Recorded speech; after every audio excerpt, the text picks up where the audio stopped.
بچپن کے واقعات کے متعلق ایب لنکن کے ذہن میں کچھ اس طرح کی یادیں محفوظ تھیں۔ وہ کہا کرتا تھا، بچپن کے بالکل ابتدائی واقعات میں مجھے اب صرف ناب کریک یاد رہ گیا ہے۔ ہمارا کھیت 3 بڑے بڑے میدانوں پر مشتمل تھا۔ اس میدان کے چاروں طرف اونچی اونچی پہاڑیاں اور گہری گہری کھائیاں تھیں۔ سنچر کی ایک شام کو ہم سب لڑکوں نے مل کر بڑے بڑے کھیت میں بیج بونے کی ٹھانی۔ یہ کھیت 7 ایکڑ رقبے پر پھیلا ہوا تھا۔ دوسرے ساتھی تو کھیت میں اناج بونے لگے اور میں کدو کے بیج ڈالتا جا رہا تھا۔ میں نے ایک قطار چھوڑ چھوڑ کر بیج ڈالنے شروع کیے۔ اس طرح ہم کھیت میں سارے دن کام کرتے رہے۔ اگلے دن اتوار کی صبح کو بادل خوب گھر کر آئے اور پہاڑیوں پر خوب طوفانی بارش ہوئی۔ اگرچہ وادی میں بارش کی ایک بوند بھی نہیں گری تھی، لیکن پہاڑیوں کے راستوں اور ڈھلوانوں چٹانوں سے پانی زور زور سے بہتا ہوا کھیتوں میں آ گیا۔ اناج اور کدو کے بیج سارے کے سارے بہہ گئے۔ پورا کھیت صاف ہو گیا۔ ایک ایسے ہی طوفانی سیلاب میں ایک مرتبہ ایب ایک پہاڑی نالے میں گر گیا اور ڈوبتے ڈوبتے بچا۔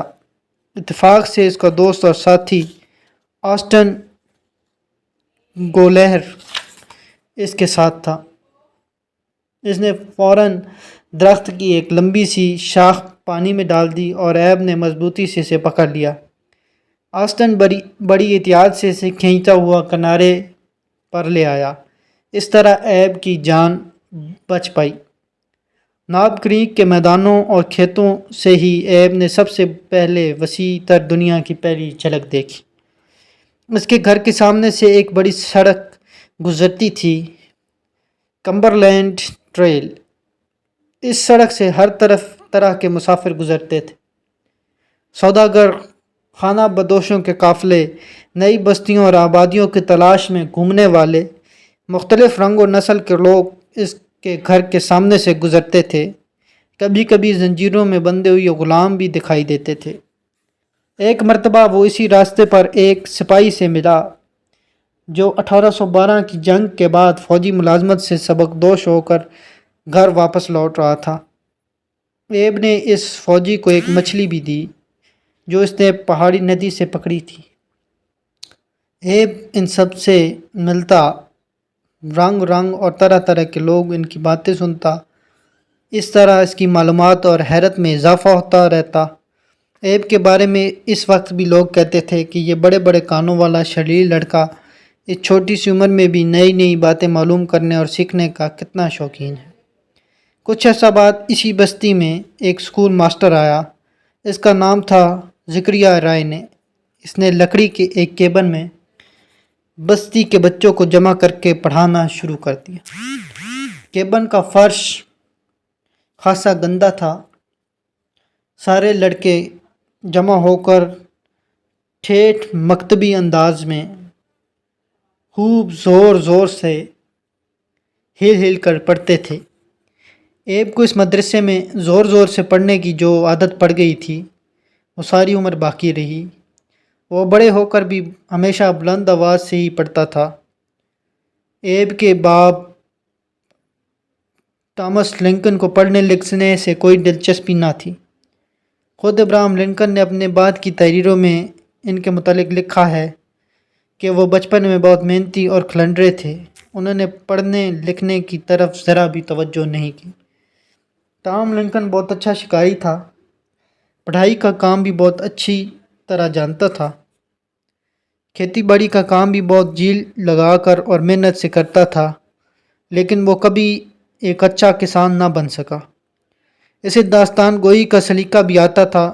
جب وہ باتیں کرنے بیٹھتا تو لوگ گھنٹوں دلچسپی اور محویت سے اس کی باتیں سنتے۔ ٹام لنکن بمشکل تمام صرف اپنے دستخط کر پاتا تھا۔ پڑھنے لکھنے اور بقول خود تعلیم حاصل کرنے کا وہ ہمیشہ مذاق اڑاتا تھا۔ ایب کی ماں نینسی ہینکس انتہائی غریب، نادار اور بے پڑھے لکھے گھرانے سے تعلق رکھتی تھی۔ طبعاً وہ بڑی نیک، سادہ دل اور غیر معمولی طور پر ذہین تھی۔ بعض لوگوں کا خیال ہے کہ وہ تھوڑا بہت لکھ پڑھ بھی سکتی تھی، لیکن یہ بات کچھ زیادہ قرین قیاس نہیں معلوم ہوتی۔ سارہ اور ابرام کی یہی محبوب ماں تھی جس نے بڑے اصرار کے ساتھ ان بچوں کو اسکول پڑھایا، تاکہ اگر زیادہ دن تو نہیں تو کم سے کم 6 مہینے ہی تعلیم حاصل کر لیں، ورنہ ان کا باپ تو اس بات کا بھی مذاق اڑاتا تھا۔ سن 1816 کا ذکر ہے کہ نینسی نے یہ محسوس کرنا شروع کر دیا کہ ٹام لنکن کن پریشان اور کھویا کھویا سا نظر آتا ہے۔ مزید جستجو کے بعد اس نے اندازہ لگایا کہ اس مرتبہ پھر اس کے کھیتوں اور زمینوں کے نئے دعوے دار پیدا ہو گئے ہیں، اور اس مرتبہ بھی شاید ٹام کو اپنی کھیتی باڑی سے ہاتھ دھونا پڑے۔ ویسے بھی ٹام کی مالی حالت کچھ بہتر نہیں تھی، کھیتوں میں فصلیں اچھی نہیں ہوتی تھیں، پھر وہ تنہا تھا، اتنے بڑے کھیتوں کی جتائی بوائی پھر نگہبانی اس کے اکیلے کی بس کی بات نہ تھی۔ دوسرے کسان کافی مالدار تھے۔ عام رواج کے مطابق ان کسانوں کے پاس کئی غلام تھے جو دن رات ان کے کھیتوں میں کام کرتے تھے۔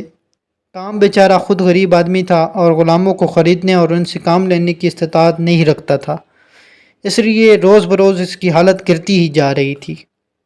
اب وہ پہلے سے زیادہ مضمحل اور اپنے خیالوں میں گم دکھائی دیتا تھا۔ دریائے اوہایو کے شمال کی جانب انڈیانا کا علاقہ تھا۔ یہ علاقہ بڑا زرخیز تھا لیکن اب تک تقریباً غیر آباد پڑا تھا۔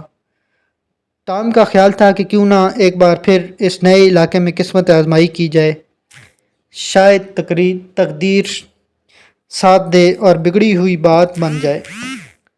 ٹام اس نئے علاقے کا جائزہ لینے تنہا ہی نکل کھڑا ہوا اور نینسی سوچتی رہ گئی۔ اس کی 10 سالہ ازدواجی زندگی میں ہجرت کا یہ تیسرا موقع تھا۔ آخر ہم کب تک خانہ بدوشی کی زندگی بسر کرتے رہیں گے؟ کب تک اپنے پرانے کھیتوں اور مکانوں کو چھوڑ کر نئے اور غیر آباد علاقوں میں مکان بناتے اور قسمت آزمائی کرتے رہیں گے؟ بعض دفعہ ایسا محسوس ہوتا جیسے اس کی قسمت میں یہی خانہ ویرانی کی زندگی لکھی ہے۔ اس سال غیر معمولی طور پر سخت سردی پڑی تھی۔ آدمی، جانور، مکان، کھیت، میدان سب برف میں دب گئے تھے۔ ساری کائنات ٹھٹھرتی ہوئی معلوم ہوتی تھی، جیسے ہر شے کو پالا مار گیا ہو۔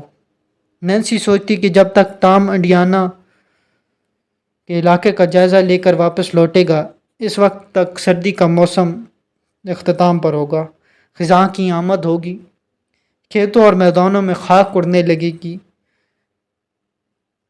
دو چھوٹے چھوٹے بچوں کے ساتھ اجنبی علاقے کا سفر ایسے غیر یقینی موسم میں خطرے سے خالی نہ ہوگا۔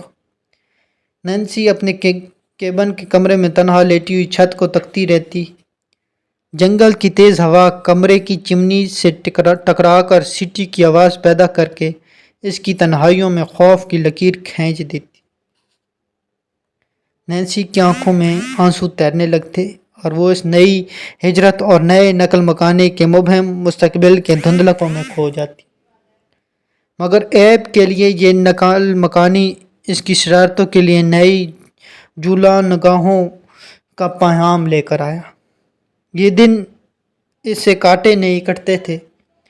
اس کا جی چاہتا کہ پر لگا کر دور سے دکھائی دینے والے برفیلے میدانوں میں اڑ کر پہنچ جائے۔